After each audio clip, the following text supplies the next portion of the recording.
We assume that this part is metallic and should keep its shape when animated. But here, when it is animated in Mixamo, the middle part stretches in a weird way. To fix this, after you animated the character in Mixamo, bring it to the blender. If we click on the mesh and go to weight pose, then data, you see the list of the bones and how they affect each part of the mesh.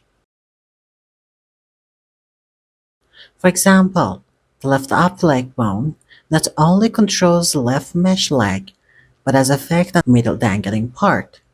That's why it looks stretchy.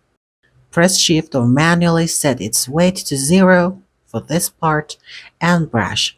This removes the influence of the left leg and the middle part. Then select the correct bone, for example the right leg, and set its weight to 1 and then brush to increase its weight on that same middle part. Check this in different part of the animation. You can also go to Sculpt Mode and search for Grab tool and give it a curvy look if you like.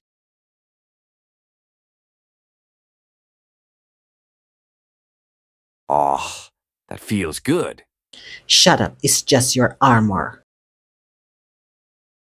So here's the before correcting the model, and it is the after.